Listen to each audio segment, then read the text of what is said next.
Hello everyone, this is NewsTrack with me, Marya, Shakil. At Davos, the US president targeted one and all, from Denmark to NATO, from Europe to Canadian Prime Minister Carney. But his eyes were fixed on, quote-unquote, the big beautiful piece of ice, that is the Greenland, as he likes to call it, and he made no secret of it. NATO came under fire as Trump took the alliance to task, claiming the US is treated unfairly while doing far more than its partners and paying far more as well. Even Canadian Prime Minister Carney was labelled ungrateful and Europe was deemed unrecognizable. He dared all, spared none. On the show, we decode these open attacks and where is the world heading amidst declared threats to sovereignty. But first, take a look on what Donald Trump said about Greenland. We want strong allies, not seriously weakened ones. We want Europe to be strong. Ultimately, these are matters of national security, and perhaps no current issue makes the situation more clear than what's currently going on with Greenland. Would you like me to say a few words of Greenland? I was going to leave it out of the speech, but I think I would have been reviewed very negatively. I have tremendous respect for both the people of Greenland and the people of Denmark, tremendous respect. But every NATO ally has an obligation to be able to defend their own territory. And the fact is, no nation or group of nations is in any position to be able to secure Greenland other than the United States. We're a great power, much greater than people even understand. I think they found that out 2 weeks ago in Venezuela. We saw this in World War II, when Denmark fell to Germany after just 6 hours of fighting and was totally unable to defend either itself or Greenland. So the United States was then compelled, we did it, we felt an obligation to do it, to send our own forces to hold the Greenland territory, and hold it we did at great cost and expense. They didn't have a chance of getting on it, and they tried. Denmark knows that. We literally set up bases on Greenland for Denmark. We fought for Denmark. We weren't fighting for anyone else. We were fighting to save it for Denmark. Big, beautiful piece of ice. It's hard to call it land. It's a big piece of ice. But we saved Greenland and successfully prevented our enemies from gaining a foothold in our hemisphere. So we did it for ourselves also. And then after the war, which we won it big. Without us, right now you'd all be speaking German and a little Japanese, perhaps. After the war, we gave Greenland back to Denmark. How stupid were we to do that? But we did it. But we gave it back. But how ungrateful are they now? So now our country and the world face much greater risks than it did ever before because of missiles, because of nuclear, because of weapons of warfare that I can't even talk about. 2 weeks ago, they saw weapons that nobody ever heard of. They weren't able to fire one shot at us. They said, what happened? Everything was discombobulated. They said, we've got them in our sights. Press the trigger, and nothing happened. No anti-aircraft missiles went up. There was one that went up about 30 feet and crashed down right next to the people that sent it. They said, what the hell is going on? Those defensive systems were made by Russia and by China. So they're going to go back to the drawing boards, I guess.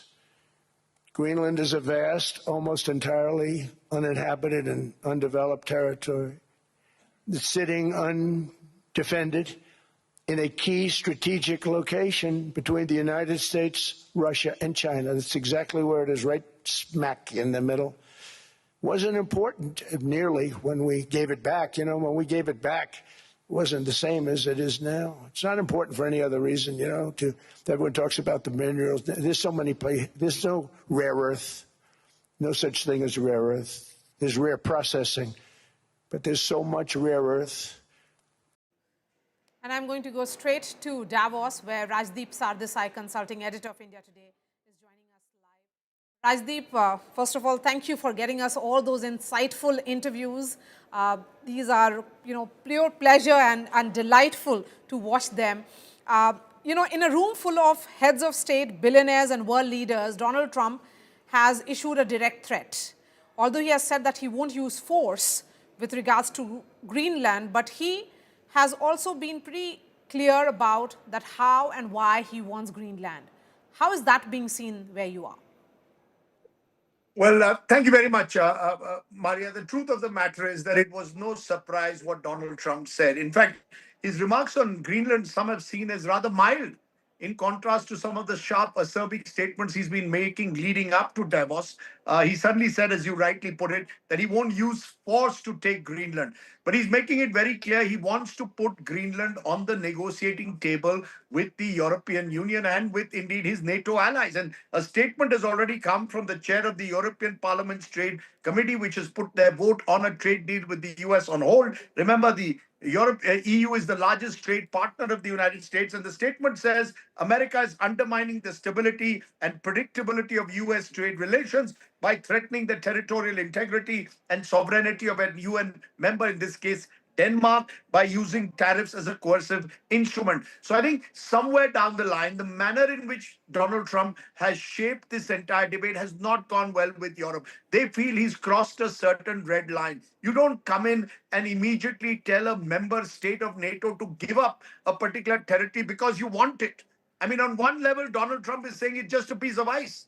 If it's just a piece of ice, why is it that Donald Trump wants this piece of ice? It almost seems as if he has this idea, what Fareed Zakaria told me yesterday, of this mad king who wants to expand his territory and sees Greenland as a prized land that he wants to occupy or conquer and add to the United States kitty.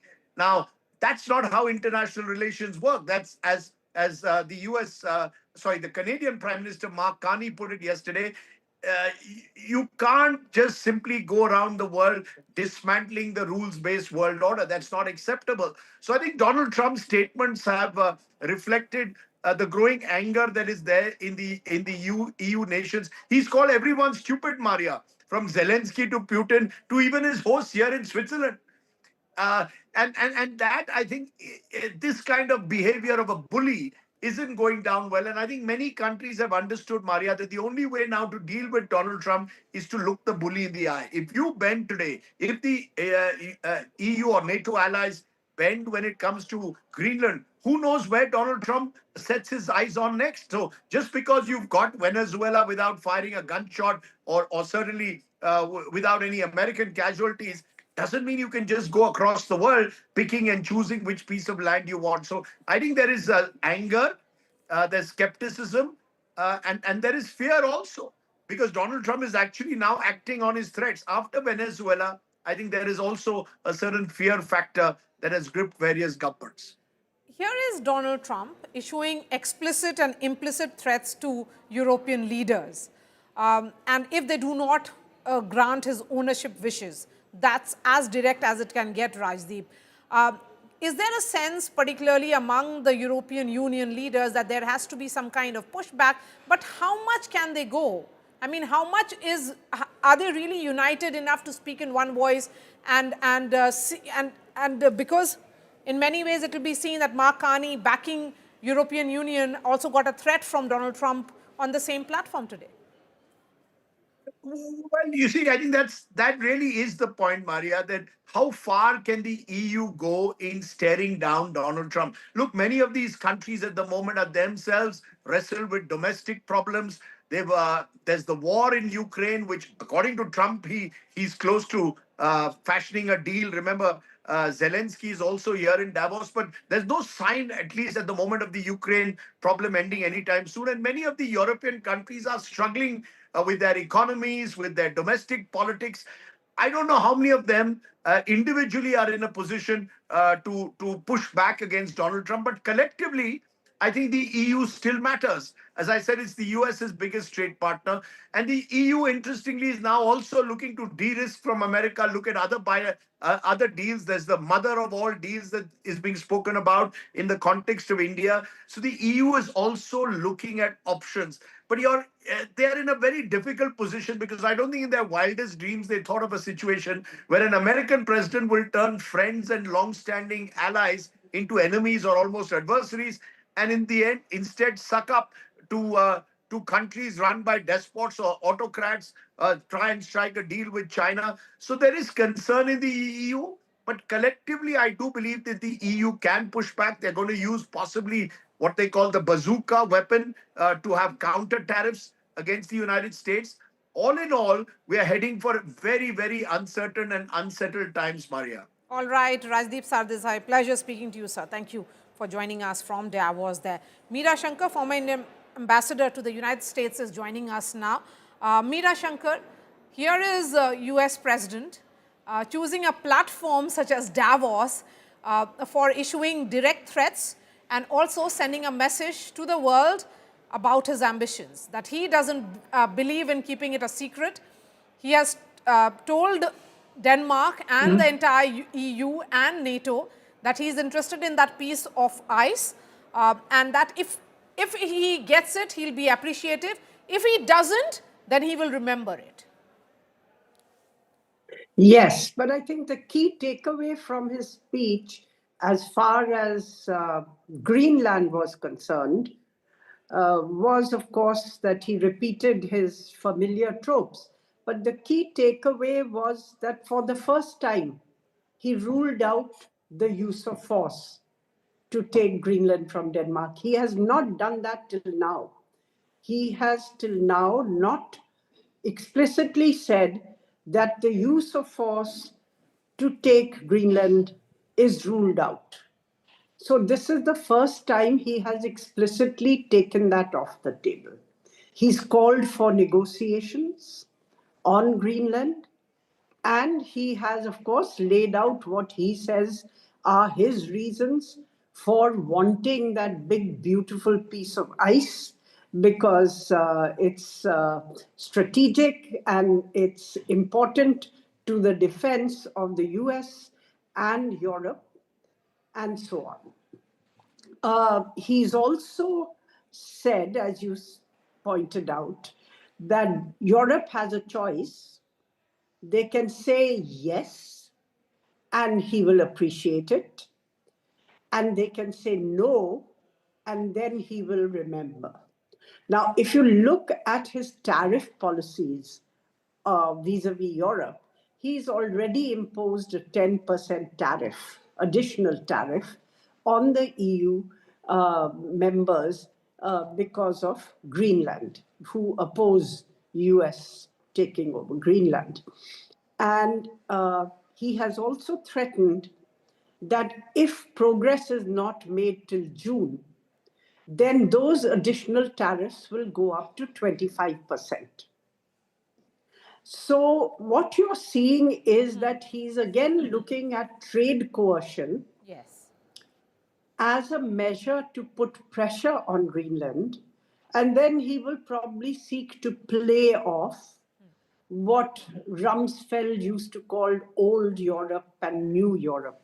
New Europe being the East European countries, okay, who were former Warsaw Pact members, who tend to be more sympathetic to the US because they're more worried about Russia, vis-a-vis the old powers like Germany, France, UK. UK is more close to the US, but they will probably try to play off these divisions. So what we have seen till now is that for the first time, European leaders who were pussyfooting around Donald Trump, thinking that the best way to manage him is to appease him, not rattle him, pushed back. yes, Carney was pushed back very hard, and he said, this is not a transition. This is not a moment of transition. It is a rupture. yes. So, And similarly, that's what Ursula von der Leyen, the president of the EU, said, basically arguing that the EU now needs to see this as a point of departure to strengthen its own independent policies. If Trump seeks to use the tariff weapon, the EU has threatened that they will use their own anti-trade coercion provisions, and they could put reciprocal tariffs. So if there is a reciprocal tariff war between the EU and the US, it could really threaten the global economy, or at least right. put it into uncertainty Okay. for everybody.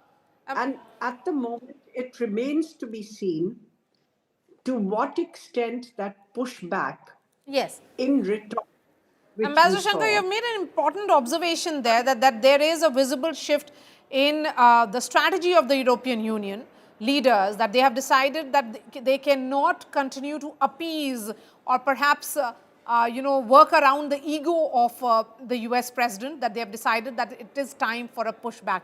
Ambassador Shankar, always pleasure speaking to you, ma'am. Thank you for joining us. Joining me now from Washington, D.C. is Professor Edward Joseph. He's the lecturer at Johns Hopkins. Professor Joseph, here is Donald Trump choosing a platform such as Davos, where there are world leaders, world thinkers who have already declared that 2026 is the year of chaos, and then he has added more chaos in his speech. First, good to be with you, and it was very good to listen to the remarks and insights of the ambassador.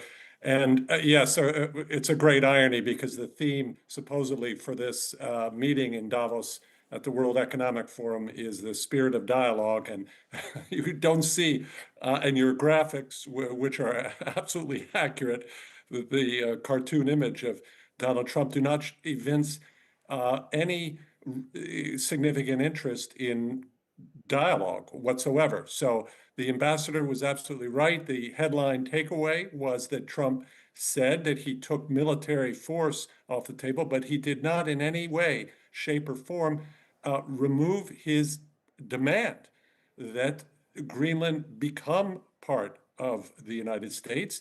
And he called, this is the other part of that headline takeaway, called for these immediate negotiations on that.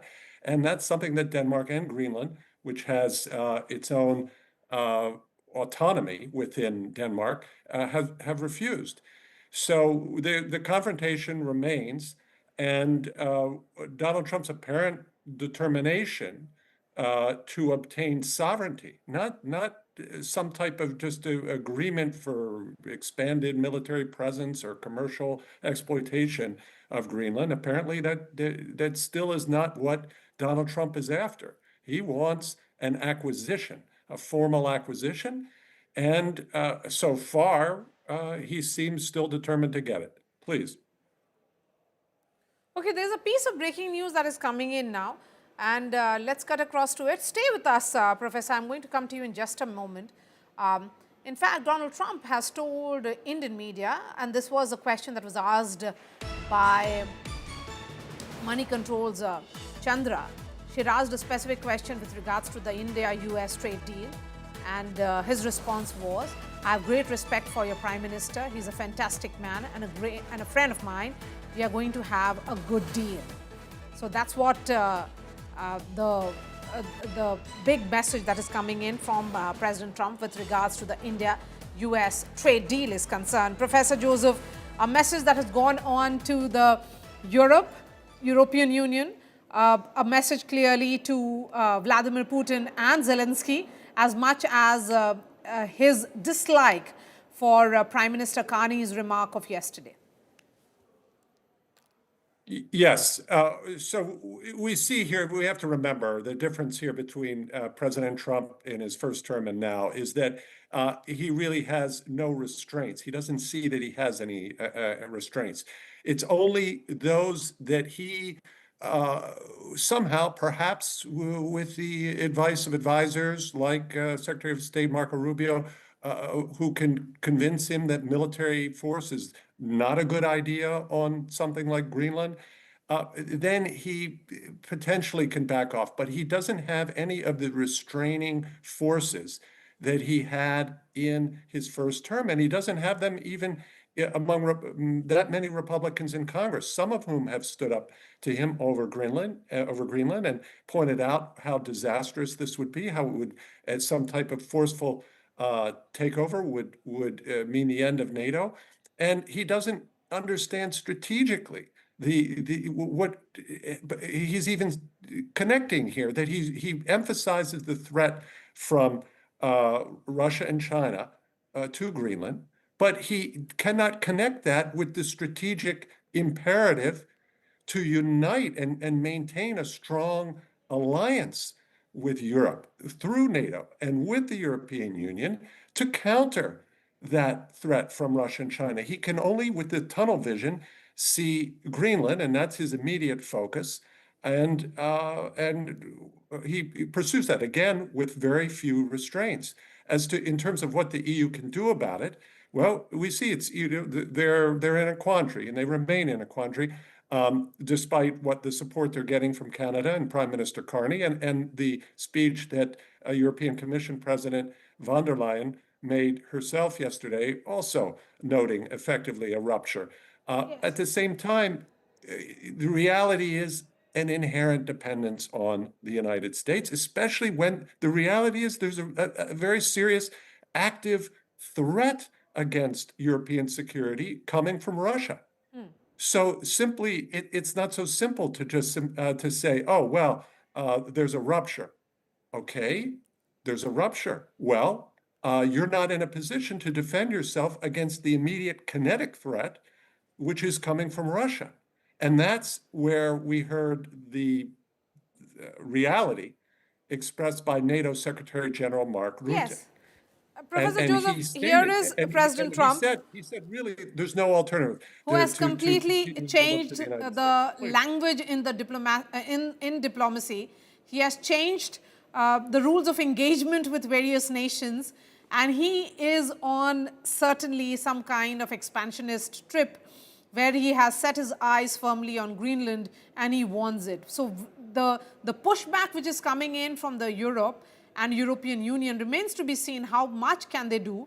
And now that President Trump has put Greenland on the negotiation table, will it be used as a bargaining chip as well? So Professor Joseph, really appreciate your time. Thank you for joining us for that quick perspective and take. That's all from me. I'll be seeing you tomorrow. Thanks so much for watching.